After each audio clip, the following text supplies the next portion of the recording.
आज इस कुत्ते के बालों में कुछ खटमलों की शादी होने वाली थी, जिससे वह खुश होकर नाच रहे थे। पर थोड़ी दूरी पर ही एक अमीर खटमल इस फीमेल खटमल को दूरबीन लगाकर देख रहा था। जो इसको भी पसंद आती है तो वह फटाक से भागकर उस कुत्ते के बालों में चला जाता है और इसको चुपके से पकड़कर वहां से लेकर अपने डॉगी के बालों में घुस जाता है, जिससे यह बेचारा खटमल उसे नहीं पकड़ पाता है। तो वह भी उसका पीछा करने के लिए बस पकड़कर शहर चला जाता है। लेकिन वहां पहुंचने के बाद इस खटमल को उस खटमल का कोई पता नहीं चलता है। वह बहुत से कुत्ते के बालों में जाकर उसके बारे में पूछताछ करता है, लेकिन किसी को भी उसके बारे में कुछ नहीं पता था। और यहाँ यह अमीर खटमल इस फीमेल खटमल को परेशान कर रहा था, जिससे बचने के लिए फीमेल खटमल जोर जोर से मदद की गुहार लगाती है। तो वह सीधा इसको सुनाई देती है, जिससे गुस्सा होकर वह सब कुछ तोड़ते फोड़ते उस खटमल तक पहुँच जाता है और इस अमीर खटमल को इतना मारता है कि उसकी हालत खराब हो जाती है। और तभी वहाँ पुलिस खटमल भी आकर इसे पकड़ कर ले जाती है, जिससे इन दोनों की शादी धूमधाम से होती है। यहाँ पर 3 सुअर अपना अपना घर बना रहे थे,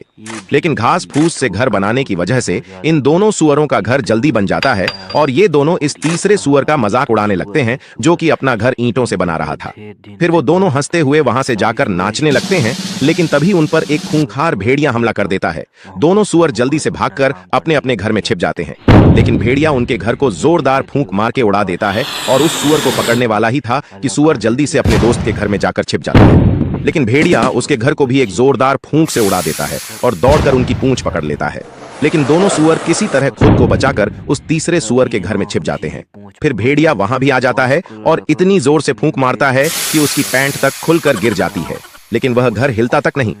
फिर भेड़िया चिमनी से घर में जाने लगता है, लेकिन वो सुअर नीचे उबलता हुआ पानी रख देता है, जिसमें गिरते ही भेड़िया रॉकेट की तरह वहां से भाग जाता है।